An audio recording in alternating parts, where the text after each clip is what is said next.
What's up, guys? Today we're going to talk about open hi-hats. So opening the hi-hat should never be the first go-to thing a drummer learns. You got to learn your basic grooves, get some basic independence down. But once you're ready, adding this fourth limb in your playing is very important to do. But it's important to take the right steps in the right time before you get there. Meaning you want to get a nice firm foundation with all your very closed hi-hat type stuff first, in my opinion, before you ever even really dig into when and where and what to do with the open hi-hats.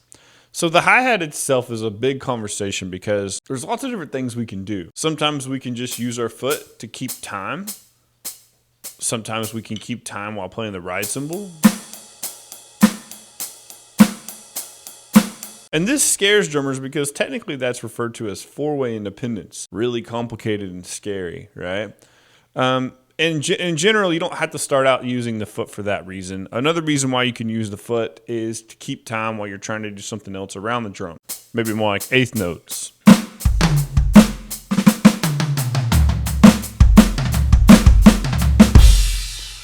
And so that's kind of a secret weapon when it comes to like drum solos and stuff, because you're keeping your own time while doing other things around it. And so it helps create more of an arrangement type sound rather than being dry with just the drums and the toms and the cymbals. And, John Bonham figured that out forever ago. That's why any solo he ever played, he had the hi-hat going 90 miles an hour while he did it. That's part of what helped the sound of his solos specifically, to work among lots of other things. But if we're talking about groove in just a general sense, typically the open hi-hats happen before a snare or after a snare. And that's the easiest way to think about it. Meaning if I'm grooving, before a snare would be one and, because you typically have two snares in a groove in a standard way. 1, 2. And why do I say 2? Well, because at that point your measure is over with and a new measure starts, or 1 starts over again. And that's sort of the general sense of ways I'm thinking about it. And so if you think about it that way, you could think about the open hi-hat as happening before the first snare or before the second snare or before both. Before the first snare sounds like this.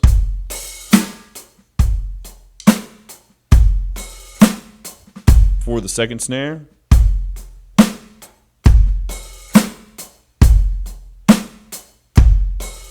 So you can tell the reason why we do that is because musically it gives this nice sort of ska effect, right? Because when you play open hi-hats, what you're trying to do is you're trying to create that open sound for a certain amount of time and then close it. And the close is just as important as the open, because where I open it is a strategic thing. I'm opening it for that color of sound at that particular time, but I'm also closing it very intentionally as well. So that was before a snare. This is after a snare.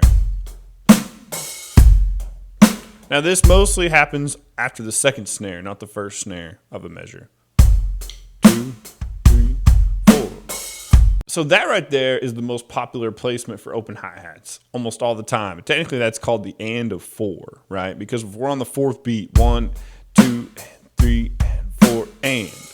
Okay, we call that the and of 4, although when we count it, we say 4 and, all right? Because it's the and of the fourth beat. That's why we say that technically, but it doesn't matter, all right? The point is it's at the end of the idea. And typically this happens every other bar. So say you have a beat, right? That's one bar. Drummers do this on purpose to kind of help create a little bit of a difference in the second measure in a 2-bar phrase. See, just by doing it every other measure, what you're doing is you're creating a phrase. Technically in music, we call a phrase a complete musical sentence. And so that's why 1 bar isn't typically considered a phrase, but 2 bars can be. And that's sort of the most minimum type of phrase. That's called a 2-bar phrase. The most popular type of phrase in music is actually a 4-bar phrase. And we can do another video on phrasing and phrases. So let's get more specific here. Okay, so I said the first idea was the hi-hat before the snare. Ska, open hi-hat. The second one was the open hi-hat after a snare. Kind of at the end of the idea, right? Well, we're gonna close that idea intentionally with the bass drum. 2, 3, 4, open, down. See, that closed with the bass. So the point is, hi-hat foot opens intentionally at a certain time for a color of sound, and it closes intentionally either with the snare, that's a close with the snare, or it closes with the bass. Yeah? And so this foot has to learn when to open and close, but you don't really think of it that way. It's better to not think of it as, when is my foot opening and closing? It's better not to think of it that way, actually. It's better to think of it musically. Like, typically you get used to playing a closed hi-hat on purpose, right? That's one of the first things you learn. I mean, this is not a beginner lesson. This is more of an intermediate lesson. Like I was saying at the beginning, you don't really want to worry about this until you have a really nice firm foundation behind your grooving in the first place, okay? Because this is really a topping. If I'm grooving, I can use an open hi-hat as sort of a topping, just like ghost notes. I kind of put open hi-hats in the same category as ghost notes. It doesn't have much to do with the foundation of the groove, although it can.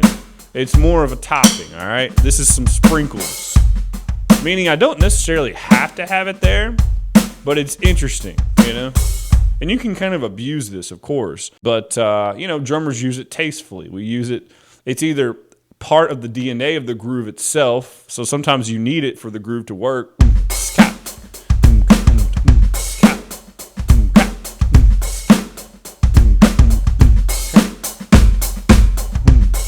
In that example, I needed that open hi-hat because it was part of the DNA. It was part of the musical fabric of that groove and that sort of melodic idea, if you will. Other times, it'll be just because, to be honest, we're just adding some flair, all right?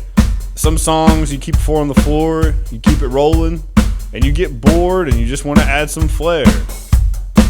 You know, that's usually the main reason why it's used, because it's just used kind of every now and then.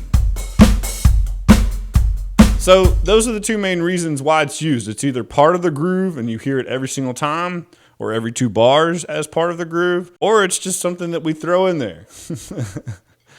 Now you can also do an open hi-hat before a snare and after a snare. And this is done in like dance music and indie rock and such. And that sounds like boom, tss, ka, tss, boom. Okay, so it's a lot more active. There's a lot more body of sound happening there. That is definitely part of the DNA of the groove at that point. Boom, tss, ka, tss, boom. Now this is one of the most popular grooves used, like I was saying, in dance and in pop music and EDM, because it gives you that famous boots and cats and boots and cats and boots and cats and meme. Boots and cat. I teach that to my students because that's a good way to sort of internalize it and sing it to yourself so that you can then try to play it on the drums because you're hearing it and you're intentionally thinking about what you're trying to play. Boots and cats and boots and cats and boots. Does that actually make it easier to play? I don't know. It makes it easier to hear and type sing and sort of internalize. But to actually play that, the easiest way to think about it, to be honest, is the foot is just on the beat. Okay, so I'm really just chicken on the beat, right? If I play a normal groove, right, and I just move my foot to the beat, it's going to open on the ands, which is essentially what we need for this groove to work. The other tricky thing about this specific idea is that it's closing with the snare and closing with the bass. My foot is closing with the bass and closing with the snare. So that's why I recommend individually practicing the open before the snare first, then open after the snare. Actually, there's no order necessarily with those two. You can do open after the snare and open before the snare. Practice those however you want to, but get those two down first before you then try to put them both in a groove where you go open, open, over and over again to where this foot is now, really part of the mix because it's a constant thing. It's not an every now and then part of the groove. So thanks for hanging out with me today, guys. Of course, this was just a basic, fundamental introduction into the idea of open hi-hats and what all you can do with them. I do have an open hi-hat section in the book that I published, The Essential Drummer. So check that out if you want to. So thanks for hanging out with me today, and I'll see you on the next one.